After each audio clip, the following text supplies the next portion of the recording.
एक भोंदू रहता था, पर वो इतना सीधा था कि सब प्यार से उसको भोंदू ही बुलाते थे। गायों की सेवा करता था और जिस आश्रम में रहता था वहां के गुरुदेव शाम को प्रवचन करते थे तो सबसे पीछे बैठ के सुनता था। भोंदू को लगता था गुरुजी जो बोल रहे हैं ये बिल्कुल सत्य है, इसमें कोई झूठ नहीं है। एक दिन गुरुजी प्रवचन करते हुए बोले, यमुना के पल्ली पार भांडीर वन में ठाकुर जी गैया चराने आए। भांडीर वन का नाम सुनते भोंदू कान खड़े हो गए। भांडीर वन तो मैं जाता हूँ गैया लेके, मुझे तो कभी मिले नहीं वहां पे।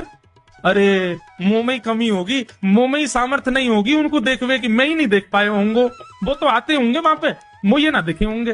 भोंदू ने पहली बार जिज्ञासा करी, गुरुदेव ठाकुर जी दिखते कैसे हैं?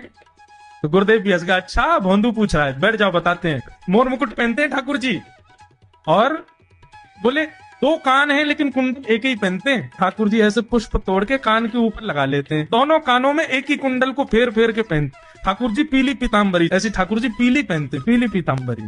माला कैसी पहनते हैं? ठाकुर जी ऐसी पहनते हैं पूरी पैरों तक जाए। ये देखो गुरु जी कह रहे हैं तो निश्चित है भंडीर वन में आते हैं ठाकुर जी। भोंदू अपनी गैया लेकर के भंडीर वन पहुंच गया। गैया चर रही थी, अब भोंदू ढूंढ रहा है, कभी वृक्ष के नीचे जाके देखे, कभी कहीं देखे, कभी ढूंढे कहीं से चंदन की सुगंधी आ जाए। गुरुजी बता रहे थे उनमें से चंदन की सुगंधी आती है, क्या पता कन्हैया यही कहीं हो।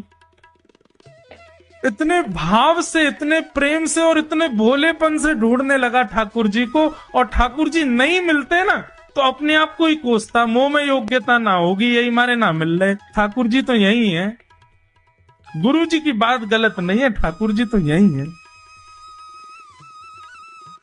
उसके उस सहज भाव पर, उसके उस सरल भोंदूपने पर ठाकुर जी रीझ गए।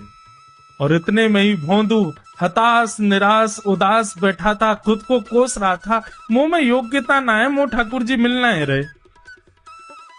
इतने में ही देखा सामने से असंख्य गायों का झुंड आ रहा है, और भोंदू ने जैसी उन गायों को देखा, ऐसी गाय कभी देखी नहीं, अलग गाय, सींग चमक रहे हैं, सींगों के ऊपर के भाग में सोने चांदी मड़े हुए हैं, ऐसी ऐसी सुंदर सुंदर तंदुरुस्त गैया।